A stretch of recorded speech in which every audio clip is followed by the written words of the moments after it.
네, 최근 국회에서는 정기국회 의사 일정이 진행 중입니다. 특히 10월 12일부터 열리는 국정감사를 앞두고 증인 요청 등 눈치 싸움이 치열한데요. 올해는 특히 지난해 국정농단 사건 이후 쌓여있는 이 금융 관련 법안이 쏟아질 걸로 보입니다. 관련 내용 나눠보겠습니다. 세계파이낸스의 장영일 기자 나와 있습니다. 네, 안녕하십니까? 안녕하세요. 네, 먼저 은산분리 규제 완화 내용이 담긴 이 은행법 개정안과 그리고 인터넷 전문은행 설립 및 운영에 관한 특례법, 이 처리가 어떻게 돼가고 있습니까? 네, 국회 정무위원회에서 예. 지난 19일과 20일 이틀 동안 법안 심사 소위원회, 법안 소위라고 줄여 말하는데요. 예. 개최했는데요. 법안 소위 안건으로도 상정되지 못했습니다. 은산 분리 완화 법안이 국회를 통과하기 위해서는 예. 정무위 법안 소위를 거쳐서 정무위 전체 회의 그리고 법사위원회, 국회 본회의 표결을 거쳐 통과되는데 예. 첫 번째 관문도 넘지 못한 것입니다. 그렇군요. 예. 이번 법안 소위를 앞두고 최종구 금융위원장과 이진복 정무위원장이 은산분리 규제 완화 필요성을 주장하면서 기대감을 키웠는데요. 예. 하지만 여당 의원들이 여전히 반대 뜻을 고수하면서 논의가 최종 무산됐습니다. 예.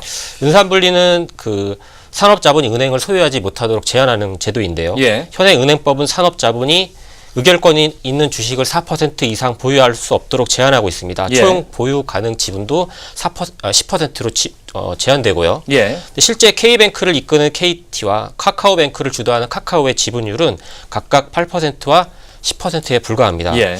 은산분리 규제가 완화되지 않으면 정보통신기술 기업 중심의 인터넷 전문은행을 설립하겠다는 정부의 취지는 무색해지게 되는데요. 예. 지금 이후에도 카카오뱅크나 K뱅크 모두 추가 자본 확충에 어려움을 겪을 것으로 보입니다. 예. 현재 K뱅크는 이달 말까지 1,000억 원의 자본 확충을 계획하고 있지만 주주들을 설득하는데 지금 애를 먹고 있는 상태입니다. 네, 앞서서 카카오뱅크는 먼저 이 유상증자를 한 바가 있는데 초대형 투자은행 IB를 위한 자본시장법 개정안도 통과가 될지 좀 주목이 되고 있습니다. 네, 맞습니다. 예. 앞서서도 말씀드렸듯이 한국에도 골드만삭스와 같은 투자은행을 육성하기 위해서 예. 초대형 IB를 추진하고 있는데요. 핵심은 자기 자본 내에서 200% 어음을 발행해서 조달된 자금으로 기업 대출을 한다는 내용입니다. 예. 지난 3월 국회 정무회 법안 소위를 일단 통과를 했는데요. 예. 기업 신용 공여를 넓힐 때 리스크 문제는 없는지 살펴봐야 한다는 반대 의견 때문에 예. 정무위 전체 회의에서 지금 계류된 상태입니다. 그렇군요. 우선 개정안은 통과될 것으로 보이고요. 다만 법안 부대 의견으로 종금사, 초대형 IB 등이 기업 대출을 할 때 그 대상을 중소기업으로 한정하라는 내용을 담아서 정부가 이를 시행령에 반영토록 권유하도록 안은안이 추진되고 있습니다. 네, 다른 법안을 또 물어볼 텐데 박용진 의원이 대표 발의했던 미래세 방지법이 좀 통과가 됐습니까? 네, 그렇습니다. 예. 일명 미래세 방지법은 2개 이상의 증권 발행이 사실상 1개의 증권 발행으로 인정되는 경우 예. 각 발행인별 49인 이하에게 청약을 권유해 사모증권에 해당되더라도 이를 하나의 증권 발행 매도로 간주해서 공모증권 규제를 적용하는 법인데요. 예. 작년에 미래에셋 대우가 그때는 미래에셋 증권이었는데요. 예. 베트남의 한 빌딩을 담보로 자산 유동화 증권을 발행할 때 특수목적법인 15개를 설립해서 각 특수목적 법인당 49명의 투자자를 유치를 해서 공모 규제를 피해간 사례를 막기 위한 그런 법입니다. 예. 현행 자본시장법상 모집은 50인 이상 투자자에게 증권 취득 청약을 권유하는 것으로 돼 있지만 예. 미래에셋대우는 각 SPC별로 투자자 49명을 유치했지만 청약 권유는 50명 이상을 한 것이기 때문에 금융당국 조사 결과 지난 3월에 과징금 20억 원을 부과받았습니다. 네, 일종의 꼼수를 좀 막겠다 이런 법안인데 그 밖에도 대우조선해양과 모뉴엘 등 이 대형 분식회계 사건 때문에 회계 투명성 개선에도 좀 중점적으로 두고 있죠. 네, 맞습니다. 예.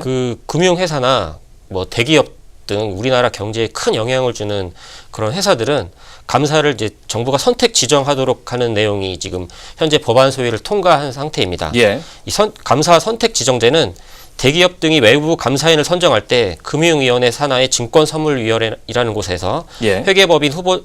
그런 곳에 회계법인 후보지 3곳을 제출하면 증선위가 이 중 한 곳을 감사인으로 선정하는 방식입니다. 예. 또 6년 이상 같은 회계법인으로부터 감사를 받는 것도 제한되고요. 네. 네, 그렇군요. 새 정부 들어서 뭐 최근에 기업 그 지배 구조에 대한 관심이 상당히 커지고 있는데 지주사들이 자사주를 활용해서 이 대주주의 지배력을 높이려는 이런 것들을 좀 막기 위한 법안 발의도 계속되고 있죠. 네, 그걸 막기 위한 관련법 개정안에서 그 자사주 취득 요건을 주식 소각이나 회사 인수합병 등으로 예. 제한하자는 내용이 논의되고 있습니다. 예. 또 기업이 인적 분할을 할 때 그 지주회사가 보유하게 되는 자사주에 분할회사의 신주 배정을 금지하는 내용도 담고 있습니다. 예. 자사주는 의결권이 없는 주식인데요. 예. 기업을 인적 분할하면 지주회사가 자사주 비율대로 자회사에 대한 의결권을 늘릴 수 있게 되는 맹점을 보완하겠다는 겁니다. 예. 이 법안이 통과되면 삼성 등 지주사 전환을 검토하고 있는 일부 재벌 기업들이 지배 구조를 개편할 때 자사주 보유에 따른 총수의 지배력 강화를 기대하기 어려워질 네, 것으로 총수에게 보입니다. 좀 몰아주기가 좀 힘들어질 것 같은데 네. 개인 투자자들 좀 괴롭히는 공매도 같은 것들을 좀 막을 방법도 이번에 생겨날까요? 네, 정부는 지금 그 공매도 규제안에 대해서 많은 논의를 하고 있는데요. 예. 먼저 현재 일반 투자자가 참여하는 유상증자에 대해서 예. 유상증자 기간에 공매도 거래를 한 투자자는 유상증자 참여를 제한하는 법안을 추진하고 있습니다. 예.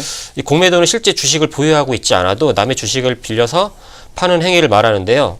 투자자들은 나중에 해당 주식이 떨어질 거라고 이제 그 예상하고 예. 공매도를 하게 되는데요. 주가 하락 후에 싼 가격에 다시 주식을 사서 빌렸던 주식을 대갖고 차익을 보게 되는데요. 예. 실제 작년 6월에 현대상선의 경우에 그 일부 세력들이 공매도를 통해서 인위적으로 주가를 떨어뜨린 다음에 유상증자에 참여를 했고요. 예. 이후 낮은 가격으로 신주를 취득해서 차입한 주식을 되갚았습니다. 예. 그 현대상선은 당시에 구조조정을 겪으면서 유상증자를 진행했고요. 예. 그 공매도로 인해서 주가가 반토막이 난 적이 있습니다. 예, 예, 그렇군요.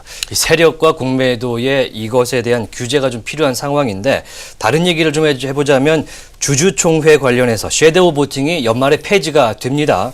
그러면은 3월에 주총, 슈퍼 주총데이들이 좀 열리지 못할 것이다 이런 얘기도 나오고 있는데 이거는 좀 어떤 내용일까요? 마지막으로 살펴보죠. 네, 섀도우 보팅은 의결 종족수 미달로 주총이 무상되는 것을 막기 위해서 상장사가 한국 예탁 결제원에 요청할 경우 주총에 참석하지 못한 그런 소액 주주나 이런 의결권들을 참석 주주의 찬반 비율에 따라서 행사하도록 한 제도인데요. 예.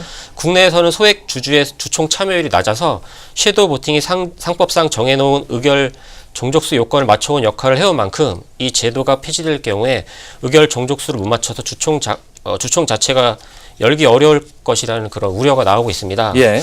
그래서 주주총회 소집 요건을 완화하는 상법 개정안이 제출됐고요. 국회 통과 여부도 지금 관심사인데요. 예. 일단 출석 주주 의결권 과반수, 그다음에 발행 주식 총수의 4분의 1 이상 요건을 동시에 충족해서 주주총회가 열리는데요. 예.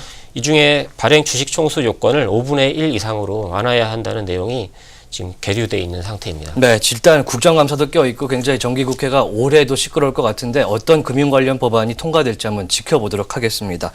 네, 지금까지 장영일 기자였습니다.